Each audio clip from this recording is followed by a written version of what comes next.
हाँ। जय श्री राम। जय श्री राम। गुरुजी, आज का क्वेश्चन कुछ 20-25 साल पहले जो मेरे मन में है, जो अपने पेरेंट्स से भी मैं कभी ना कर पाई, वो मैं आपसे करने, पता नहीं मेरा भाग है आज जो मैं करने आ रही हूँ। गुरुजी, हम यहाँ पर, मुझे भी है, मेरे परिवार वाले बालाजी को मानते हैं, मुझे भी है कि मैं भी हनुमान को अपने हृदय में ध्याऊं और उनकी उपासना करूं। लेकिन जब मैंने बचपन से, मैं 10-12 साल की हुई, मैं हनुमान जी को नहीं देख सकती।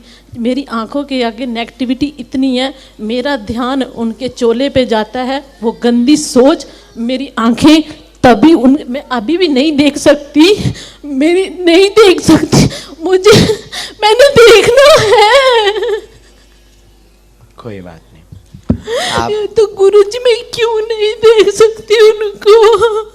कोई बात नहीं, ठीक है।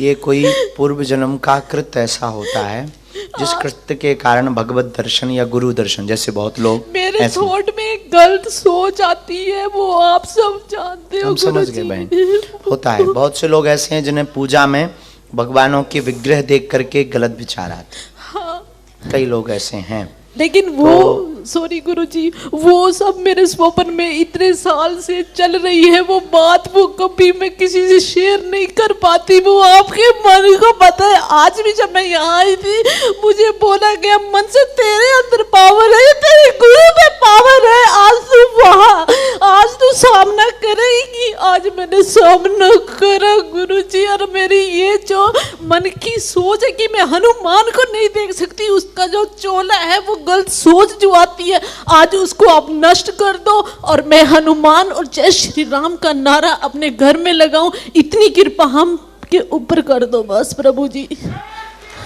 जय श्री राम। अभी जब दरबार लगेगा, दरबार के बाद में हम बागेश्वर बालाजी को प्रणाम करके, आवाहन करके पृथ्वीराज सरकार का दरबार लगा देंगे, ठीक हो जाएगा। दो कारण है, इनके दो कारण होते हैं, इनके प्रश्न पर हम उत्तर दे देते हैं। एक, पूर्व जन्म का कोई ऐसा कृत्य होता है जिससे वासना भगवान को देखकर आती है। दूसरा, कोई बहुत गंदी शक्ति, नेगेटिविटी, नकारात्मक ऊर्जा, जिन्न, पीर, अघोरी, ऐसी विद्याएं कोई होती हैं कभी आपके पास नहीं आने देते, हाँ, नहीं आने वो देते। शरीर पर बैठी रहती हैं और वो भगवान को देखते ही फिर वो गंदे विचार देती हैं। हाँ, इससे सात्विकता भंग हो जाती है। मैं 25 साल हो गई इस चीज में, मैं 25 साल से परेशान। आप दरबार में बैठो, आज हम आपका उपाय कर देंगे, कह दिया हमने। श्री राम, जय श्री राम। आज मैंने प्राप्त कर लिया पावर, उसकी मैं काटिए जाऊंगी आज मैं अपने गुरु के सामने। आज मैंने वो प्राप्त कर लिया है जो मैं आज सोच के, मेरी हार्ट बीट 3 दिन से बढ़ रही थी कि मैं सामना नहीं कर पाऊंगी। मैं सामना करूंगी, मैं गुरु जी आज आपके सामने हूं, मैं सामना कर जाऊंगी। आज मेरे परिवार वाले बालाजी कितने साल से इसी कष्ट को काटने के लिए दौड़ रहे हैं। वो मेरी मम्मी, वो मरने को बेड पे लगी है, मेरी बहनें मरने को। इस संकट ने हमारा घर सब तबाह कर दिया गुरुजी। आपके एक गंदी प्रेत बाधा है, आप चिंता मत करो, आप बैठो, हम आपको परिचय में अर्जी लगे ना लगे, हम उपाय करके आपका जाएंगे। विदेशी धरती परदेशी आदमी, धरती विदेशी, आदमी देसी।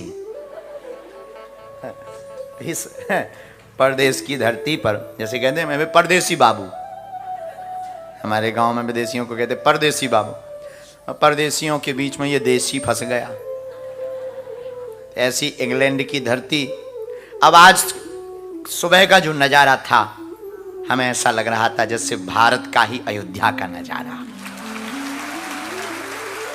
वही नारे, वही पागलपन, वही जय जयकार, वही बाहर 6-6, 7-7 घंटा खड़े रहना, वो भी इंग्लैंड जैसी धरती पर सुबह 6 बजे से।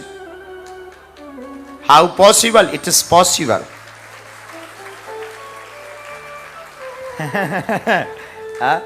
क्या ये संभव है? बोले बिल्कुल संभव है।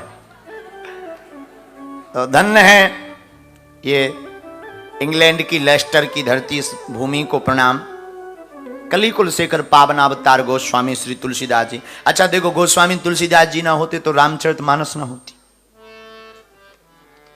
महाराज जी, वाल्मीकि रामायण अच्छी है लेकिन हमारे बस की नहीं, क्योंकि संस्कृत ही संस्कृत।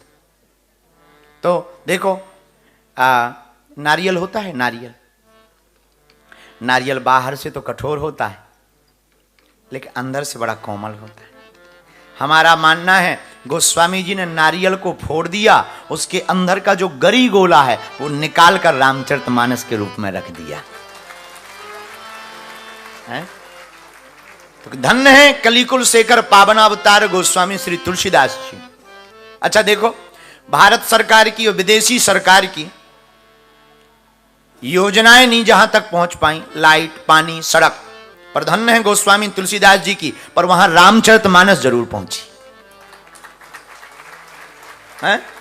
जहां भाषा नहीं जानते पर रामायण जी को जानते हैं, चाहे वो कंबोडिया हो, इंडोनेशिया हो, चाहे वो विदेशी धरती कहीं भी हो, श्रीलंका हो, सभी धरतियों पर कुछ हो या ना हो पर राम की चर्चा जरूर है सभी देशों में। ऐसे कलिकुल शेखर पावनावतार गोस्वामी श्री तुलसीदास जी को प्रणाम। जब सदगुरु भगवान सन्यासी बाबा दादा गुरु जी को प्रणाम, उनसे प्रार्थना दास पर अनुग्रह करें, किसी ना किसी रूप में विराजमान हो जावें एवं पूरे हॉल में बैठे, सामने वीआईपी बैठे,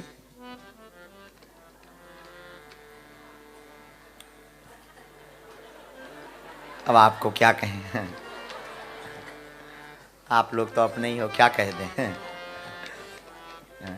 नो कहें। हमारी डियर सिस्टर भी बैठी, विदेशी सिस्टर, आज तो सूट बेट टाई में आई। अब भगवान की कृपा है कि उन्हें हमारी भाषा समझ नहीं आती, डियर सिस्टर भर कह दो तो उन्हें लगने लगता कि गुरु जी हमें बुला रहे। हाँ, थैंक यू। अच्छा, भगवान की बड़ी कृपा है, अंग्रेजों को हमारी भाषा समझ, हमें अंग्रेजों की भी नहीं आती, ईश्वर की बड़ी कृपा। तो यहाँ सब हॉल में जो जो विराजमान हैं, देश विदेश में, भारत में भी कुछ लोग टकटकी लगाए बैठे थे कि गुरुजी अब आएंगे। आज भभूति बांटने के चक्कर में पता ही नहीं चला टाइम कहाँ का कहाँ पहुँच गया। अब विराम होने की समय कथा शुरू हो रही। जब विराम होना चाहिए तब अपन श्री गणेश कर रहे हैं। वही वाली बात हो गई कि भाई जब बुढ़ापा आ गया तब शादी की चर्चा। हमारे गांव में ऐसी कहावत है, इसको आप लोग गलत मत लेना। तो लेकिन ठीक है, हनुमान जी की इच्छा इतने बजे ही शुरू होने करवानी थी, तो हम गोस्वामी तुलसीदास जी की एक चौपाई सबके मुंह पर रटी है, उसी के साथ हम आप लोगों को भी प्रणाम करते हैं। सिया राम मैं सब जग जानी, करहूं प्रणाम जोरी जुग पानी। करहूं प्रणाम जोरी जुग पानी। सीताराम सीताराम सीताराम सीताराम सीताराम सीताराम। साधु जी ओ सीताराम सीताराम सीताराम। आज दूसरा दिन है कथा का और हम लोग रामचरित्र मानस पर चर्चा कर रहे हैं। कितना पावन ग्रंथ है। कहो कहाँ लगी नाम बड़ाई, कहां तक महिमा गाएं। हरि अनंत हरि अनंत हरि कथा अनंता। भगवान अनंत है, उनकी कथा अनंत है, कौन कह पाएगा। लेकिन हम लोग जबरदस्ती बैठे हैं। भगवान ने तुम्हें बुलाया है, हमें फेंकवाया है। लेकिन आज की कथा का एक सूत्र बहुत अच्छा है, मन के गुलाम नहीं माधव के गुलाम बनो। है? क्या मन के गुलाम नहीं, मन का एक अर्थ और ले लो, माया के गुलाम नहीं, राघव के गुलाम बनो। पूरी दुनिया में ज्यादातर लोग माया के गुलाम हैं। पैसा, ये पैसा बोलता है, जेब में पैसा हो तो क्या कहना। अब पैसा ना हो, हमसे एक व्यक्ति पूछ रहा था, गुरुजी बजनी जेब कौन सी। हमका जब रुपया जेब में ना हो, उससे ज्यादा बजना कुछ हो ही नहीं सकता। अच्छा देखो एक बात, बुरा मत मानना, आप लोग तो बुद्धिमान हो, और ये बात, पैसा इंसान को ऊपर ले जाता है सामाजिक सम्मान में। पैसा इंसान को ऊपर ले जा सकता है, पर इंसान पैसे को ऊपर नहीं ले जा सकता है? पैसा इंसान को ऊपर ले जा सकता। भाई तुम वहां बैठे ज्यादा पैसे वाले हो, अपना मंच लगवा लो, ऊपर बैठ जाओगे। भाई ज्यादा अमीर हो, अपनी बालकनी खुद की साथ में लेकर चलो। कई लोग ऐसे हैं अमीर। एक बार हमारे पास धाम पर एक सज्जन आदमी आए, सज्जन, अब समझ जाओ, सज्जन आए, एक सज्जन धाम पर आए, अपनी गाड़ी, अपना कार, अपना पानी, अपना बोतल, अपनी कुर्सी, वो भी उनकी अपनी। हमारे यहां तो कुर्सी डलती नहीं, हमारे यहां तो सब जैसे आप बैठे ऐसे ही वहां धाम पर सब बैठते हैं, लेकिन वो अपनी कुर्सी। हमने देखा सामने अलग कुर्सी, हमने किसी से पूछा ये कुर्सी कहां से आई, वो अपने कार में लाए। हमने बाद में पूछा घुटनों में दिक्कत है क्या, बोले नहीं। हम कहा कमर में पीड़ा, बोले बिल्कुल नहीं। हम कहा पैर में, जमीन में बैठने में समस्या, बोले बिल्कुल भी नहीं। हम कहा ठटरी के बरे नक कटा, भाई ये कुर्सी क्यों, बोले हमको नीचे बैठने में अच्छा नहीं लगता है। ले अब पैसा हो तो ऐसा कर लो। हमने कुछ नहीं कहा, लेकिन हमें ये लाइन उन्हें याद आई तो हमने उनके कान में कही। हमने कहा देखो बुरा मत मानना, पैसा इंसान को ऊपर जरूर ले जाता है, लेकिन इंसान पैसे को ऊपर नहीं ले जा सकता है? पैसा इंसान को ऊपर ले जा सकता, लेकिन इंसान पैसे को ऊपर। हमने कहा ठटरी के भाई हम बहादुर तो तुम्हें जब माने जब तुम पैसे को ऊपर ले जाओ। इसीलिए आज की कथा का सूत्र क्या, माया के गुलाम नहीं, किसके गुलाम बनो, माधव के गुलाम बनो। अच्छा माधव के गुलाम, राघव के गुलाम संभव है? हाँ, जिनके बारे में ज्यादा सुनेंगे आंखें उनको देखने के लिए ललकेंगी। आदत होती है प्रेम की। प्रेम कैसे होता है, पहले सुनता है व्यक्ति, वो बहुत अच्छे आदमी है, बहुत सज्जन है, तो आंखें कहेंगी चलो यार देखे आए। और जब देख लेंगे तो जैसा सुना उससे बेहतर पाया तो आंखें देखेंगी, तो मुंह अपने आप उनका नाम चाहे जहां लेने लगे, यार वो आदमी हमने देखे वो बहुत अच्छे, तो जबान अपने आप बोलने लगी। लेकिन जब ये प्रेम कान से आंखों पर आएगा, आंखों से मुख पर आएगा, तो जिह्वा से यही प्रेम फिर दिल में बैठ जाएगा। तो हम कथा के लिए क्यों कहते हैं ये 3 घंटा बर्बाद करो, 4 घंटा बर्बाद करो? अरे बर्बादी नहीं, बार बार भगवान की कथा कान से सुनेंगे तो आंखें उनको देखने के लिए ललकेंगी, और आंखें देख भी लेगी धोखे से उनके किसी संत को, प्यारे को, भगवंत को, भक्त को, तो जिह्वा उन्हीं के गुण गाएगी। जब जीभ उन्हीं के गुण गाएगी तो हृदय में भक्ति बैठ जाएगी और भगवान का साक्षात्कार हो जाएगा। इसीलिए भगवान की कथा जग मंगल गुण, जग मंगल गुण,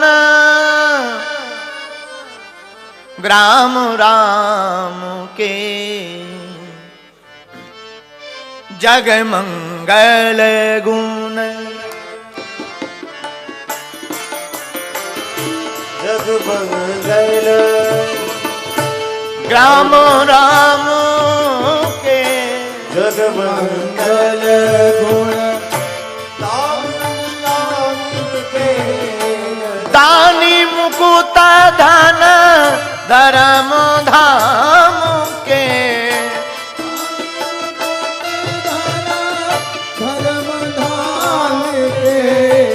जग मंगल गुण, जग मंगल गुण, जग मंगल गुण, जग मंगल गुण,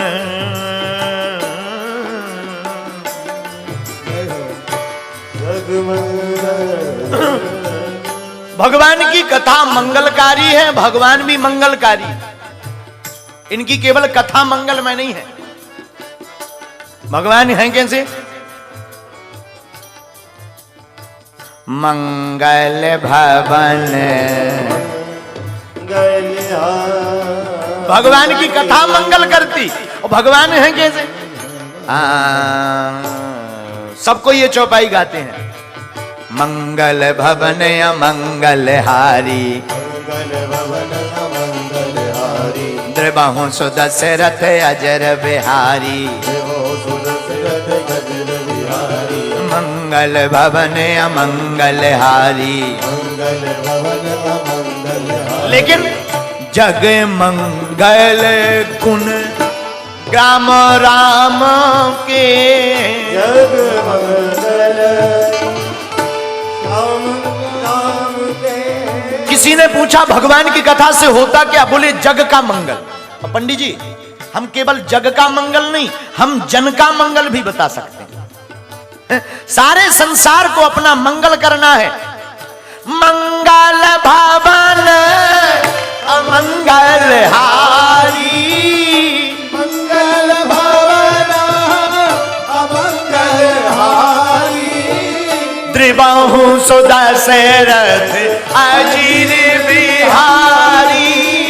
द्रिबाहु सुदशरथ अजीर बिहारी। मंगल भवन अमंगल हारी, मंगल भवन अमंगल हारी। द्रिबाहु सुदशरथ अजीर बिहारी, द्रिबाहु सुदशरथ अजीर बिहारी। श्री राम जय राम जय जय राम, श्री राम जय राम जय जय राम। हाँ, श्री राम जय राम जय जय राम, श्री राम जय राम जय जय राम।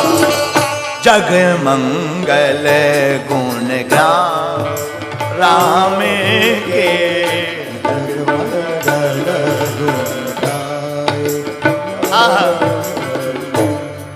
गोस्वामी श्री तुलसीदास जी कहते हैं, देखो भाई, भगवान की कथा मंगलकारी है। किसकी कथा? क्यों सुननी चाहिए? क्योंकि कथा सुनने से मंगल ही होता है। मंगल क्या है? अच्छा, और अमंगल क्या है? बुरा।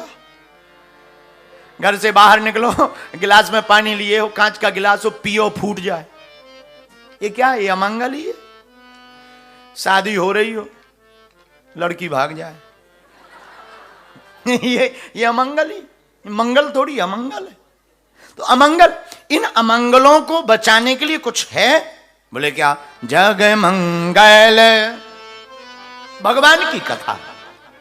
अच्छा देखो, कथा मंगल करती है, लेकिन भगवान स्वयं क्या है? मंगल भवन।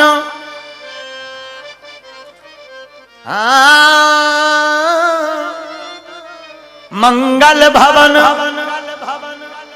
अमंगल हारी, द्रिबाहु सुदशरथ अजीर बिहारी। आहा, देखो कितनी अच्छी बात। भगवान की कथा मंगल करती है, और भगवान के स्वयं भी जो दर्शन करते उनका भी मंगल ही। तो कथा मंगलकारी, भगवान स्वयं मंगलकारी। लेकिन तीसरा, भगवान का नाम।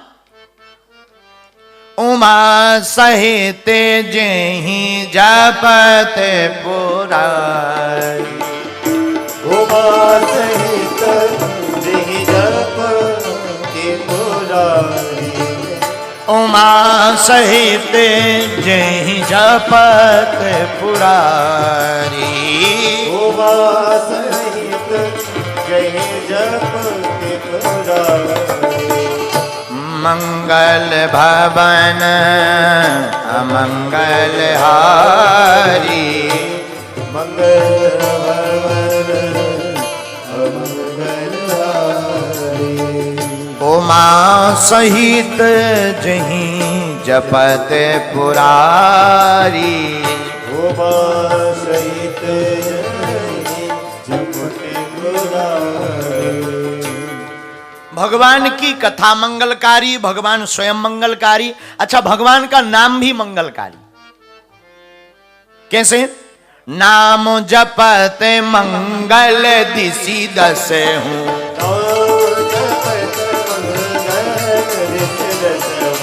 नाम जपत मंगल दिशि दसे हूं।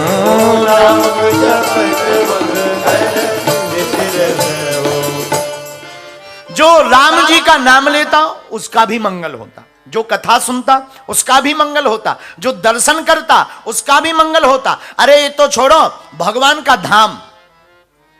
अच्छा, भगवान का धाम कौन सा है? बोलो। अयोध्या। कौन सा धाम है? तो नाम मंगल करता, भगवान स्वयं मंगल करते, भगवान की कथा भी मंगल करती। वो धाम यद्यपि अवध सदैव सुहावनी, यद्यपि अवध सदैव सुहावनी, रामपुरी मंगलमय पावनी। भगवान की कथा मंगलकारी, भगवान स्वयं मंगलकारी, भगवान का नाम मंगलकारी, भगवान का धाम मंगलकारी है। इसीलिए भैया जो भी भगवान की कथा सुनता है उसके जीवन का अमंगल हट जाता है, मंगल प्रकट हो जाता है। मंगल करण कलिमल हरणी, तुलसी कथा रघुनाथ की। मंगल करने वाली। दूसरी बात एक और सुनो, एक और फायदा कथा सुनने का। क्या? जितनी देर कथा में बैठेंगे उतने समय में कुछ अनहोनी होनी होगी तो वो अनहोनी टल जाएगी। ये दूसरा फायदा। अच्छा, तीसरा फायदा क्या है? तीसरा फायदा कथा का एक और बहुत अच्छा है। बोले क्या? बोले घर पर रहते तो वासना में फंसते, घर पर रहते तो वासना में फंसते, कथा में आ गए तो अब उपासना में फंसेंगे। ये तीसरा फायदा है। अच्छा, कथा में बैठने का चौथा क्या फायदा है? कथा में वैसे बैठने का और तो कोई चौथा फायदा नहीं, मोबाइल का डाटा कम खर्च होगा। भाई मोबाइल कम चलाओगे तो डाटा कम खर्च होगा। और हमसे कोई पूछे संसार में मोबाइल का डाटा कम ही खर्च होना चाहिए, प्रभु के नाम का डाटा बढ़ जाना चाहिए, क्योंकि यही डाटा काम का है। बाकी डाटा तो आटा में भी घाटा करते हैं। भाई डाटा डलवाएंगे तो पैसा लगेगा, पैसा लगेगा तो आटा में भी तो घाटा पड़ेगा। बोलो जय सिया राम। तो कथा का एक और फायदा, मंगल करनी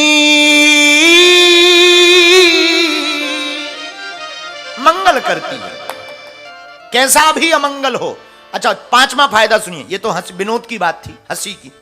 चौथा फायदा बहुत अच्छा बताते हैं। एक संत कहते थे, जिसकी जीवन में किसी कर्म के कारण अनहोनी लिख गई हो, जैसे हो जाती है एक्सीडेंट हो जाना आदि आदि, भगवान ना करे ऐसा कभी कोई कर्म बन गया हो, लेकिन कोई अगर भगवान की कथा सुनता है, देखो हमने कल भी कहा था, कथा में आके मत बैठो, कथा तुम में जाकर बैठ जाए। और अगर तुम में कथा जाकर बैठ गई तो फिर अनहोनी होनी नहीं, अनहोनी होनी नहीं, होनी होए सो होए, अनहोनी नहीं होगी। चौथा फायदा। पांचवा फायदा क्या है? बच्चों को कथा सुनने का पांचवा फायदा है बच्चों को। बच्चों को क्या फायदा? पहले के जमाने में हमारे पिताजी लोग, दादाजी लोग, शाम होती थी रामायण उठाती थी। शाम के समय सबने भोजन किया। जब से ये टीवी और बीवी का चलन ज्यादा बढ़ा तब से खतरा है, वरना पहले तो टीवी का कोई चलन नहीं। अब तो टीवी भी गई, मोबाइल, और मोबाइल भी बिस्तर पे भी जा रहा है, बाथरूम में भी जा रहे हैं। अब तो हनुमान जी बचाए मोबाइल से। बोलो जय सिया राम। कुछ दिनों बाद दीवालों पर लिखा मिलेगा 30 दिन में व्हाट्सएप छुड़वाई है। बोलो जय सिया राम। तो पहले के समय में दादाजी शाम को घर पे बैठते थे, रामचरितमानस निकालते थे, पूरा परिवार बैठता था, बच्चे बैठते थे, दादाजी पढ़ते थे, प्रातः काल उठ के रघुनाथा, मात पिता गुरु ना वही मात पिता गुरु ना वही। फिर चौपाई का अर्थ बताते थे। राम जी प्रातः काल उठते हैं, माता पिता गुरु को प्रणाम करते हैं। बच्चे ये सुनते थे तो बच्चे भी ऐसा ही करते थे। बच्चों में अंग्रेजी शिक्षा देनी चाहिए। आजकल बिना अंग्रेजी के काम नहीं चलेगा, पर अंग्रेजी शिक्षा देते देते अंग्रेज मत बनाइए। हाँ? अंग्रेजी शिक्षा दीजिए, अच्छा है, होनी भी चाहिए, नहीं तो हमारी जैसी आफत होगी कि काश अंग्रेजी होती। लेकिन बच्चों को अंग्रेज मत बनाइए, बच्चों को संस्कारी बनाइए। और संस्कारी होना तभी संभव है। कुछ लोग हमें मिलते हैं, हमने कहा भाई भगवान का भजन किया करो। गुरुजी बुढ़ापे में करेंगे, अभी तो हमारी जवानी है, खेलने खाने के दिन है, ठटरी के बरे। बुढ़ापे में हम राम कहेंगे तो आम सुनाई देगा, महला हाथ से छूट जाएगी और तुम बुढ़ापे में भजन करोगे। भगवान का भजन बुढ़ापे का नहीं है। अपने छोटे छोटे बच्चों को राम कथा में लेकर के आइए, बच्चे सुधरेंगे तभी तुम्हारा घर सुधरेगा, घर सुधरेगा तो परिवार सुधरेगा, परिवार सुधरेगा तो समाज सुधरेगा, और समाज सुधरेगा तो राष्ट्र में हिंदू राष्ट्र की स्थापना होगी।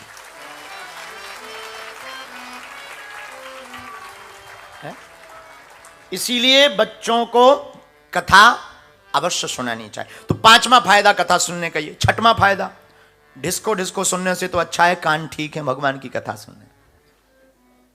एक संत कहते थे, भाव सहित सो यही कथा, बहुत ज्यादा मत बढ़ाओ, करहूं श्रवण पुटपान।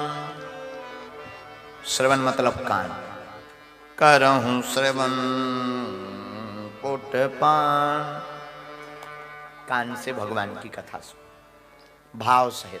लेकिन पंडित जी एक बात, भाव से क्यों? भाव भय से बचाता है। सबको एक डर लगा कि हम मर ना जाएं। 90 साल का चंगीलाल, लेस्टर का रहने वाला चंगीलाल, उम्र 92 इयर्स, व्हील चेयर पे पड़ा, वो भी 4 बेड वाली व्हील चेयर। हमारे पास आया, हमने कहा कहो चंगीलाल हाउ आर यू? बोला I am not better than you. अरे हमने कहा भाई है क्या मामला, क्या चाहते हो? बोले हमने सुना आप बजरंगबली के बहुत भक्त हो। हमने कहा हमने भी यही सुना। बोले नहीं नहीं नहीं, हम कुछ अर्जी लगाना चाहते हैं। हम कहा अर्जी बताओ। बोले ऐसी अर्जी लगाओ कि हम मरे ना। देखो तो 92 में भी कह रहा है कि हम मरे ना। हम कही अब शतक मार करके ही मानोगे क्या?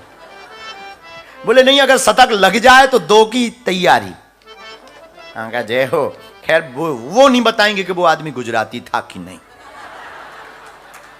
वो बात तो हम बिल्कुल भी नहीं बताएंगे। अब बताओ 92 साल में भी ना मरने की अर्जी। तब हमने मुस्कुराते हुए कहा मिस्टर डियर चंगीलाल, तुम जिनसे कह रहे हो कि हमारी अर्जी लगाओ हम मरे ना, उनको भी एक दिन मरना है। तुम हमसे कहो कि हम मरे ना, ऐसी अर्जी लगाओ, हनुमान जी से ऐसी अर्जी लगाओ, तो हमको भी एक दिन मरना है। फिर भी देखो इसी का नाम भय है। व्यक्ति मरना सबको है, मरना कोई नहीं चाहता। मरना सबको है, मरना कोई नहीं चाहता। इसी भय से बचाने के लिए भगवान की कथा आवश्यक है। ये मौत पर विजयी दिला देती। विजयी का मतलब ये नहीं, मरने का डर चला जाता। क्या चला जाता? तो कथा क्यों जरूरी? भाव सहित सो यही कथा। छठवां लाभ, करहूं श्रवण पुटपान, कान से भगवान की कथा सुन। अच्छा एक और, क्षमा करना, एक होता भाव, एक होता प्रभाव। एक होता भाव, एक होता प्रभाव, लेकिन एक होता है स्वभाव। किसी को प्रभाव से अपना बनाया जा सकता, प्रभाव दिखाकर, वर्चस्व दिखाकर, धन दिखाकर, रूप दिखाकर, पद दिखाकर, यौवन दिखाकर, जवानी यौवन दिखाकर किसी को भी प्रभाव से अपना बनाया जा सकता। लेकिन किसी को तुम प्रभाव से अपना बनाओगे तो वो आदमी तब तक तुम्हारा रहेगा जब तक प्रभाव रहेगा। और किसी को स्वभाव से अपना बनाओगे तो वो आदमी तब तक तुम्हारा रहेगा जब तक तुम्हारे प्राण रहेंगे। इसीलिए प्रभाव से नहीं, स्वभाव से अपना बनाना चाहिए। हमसे कोई पूछे स्वभाव किसका बहुत बढ़िया है, ऐसा सुंदर स्वभाव कहां पाया, ऐसा सुंदर स्वभाव कहां पाया, ठाकुर जी तुम्हें ऐसा